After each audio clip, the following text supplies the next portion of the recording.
네. 그럼 현재 시장에서 투자 전략 어떻게 가져가야 됩니까? 예, 지금 가장 크게 변하고 있는 부분, 변동이 가장 크게 많이 나타나고 있는 부분을 우리가 살펴서 그 부분에 대한 변화 부분, 과연 앞으로 어떻게 될 것인지 이 부분을 좀 따져봐야 되겠죠. 결국은 지금 현재 시장은 외국인들 수급 변화가 가장 큰, 지난 3월까지 우리들이 좋은 장세를 보여왔었던 것과 반면에 4월 들어서 조금 좀 주춤거리는 시장 상황 나타나게 되는 가장 큰 배경 생각을 해봐야 될 것 같습니다. 외국인의 수급이 그러면 왜 좀 다소간 좀 둔화되는 그런 모습을 보이고 있느냐. 당연히 이번 주말에 있을 환율 보고서와 밀접하게 연관이 되어 있다라고 봐야 되는 것이 맞지 않나 생각이 됩니다.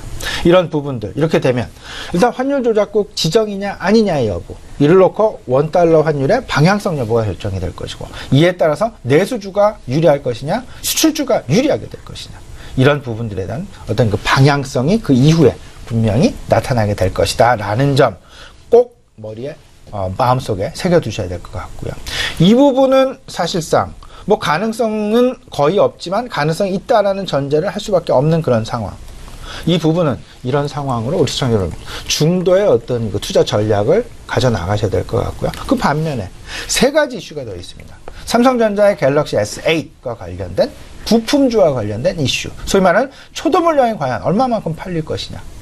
예약 판매는 55만 대인데 초도 물량 판매 여부, 이와 관련된 삼성전자의 주가도 삼성전자 주가 영향을 받겠지만 관련 부품주들 역시 상당 부분 긍정적인 움직임을 보일 가능성이 클 것이다 라는 부분.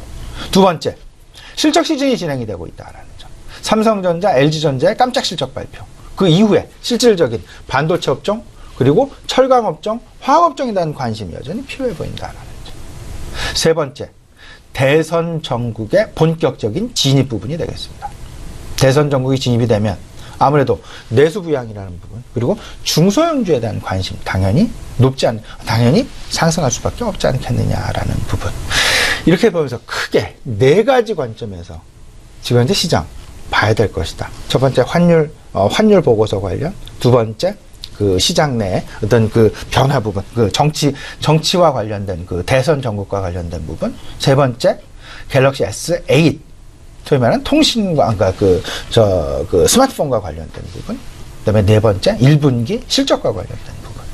이렇게 네 가지 정도로, 그 요약을 하셔서, 좀 정리를 하셔서, 시장 진입, 여부, 그리고 중소형주라면 당연히 5G와 관련된 부분, 그리고 갤럭시 S8과 관련된 부분, 이런 부분들에 대한 관심.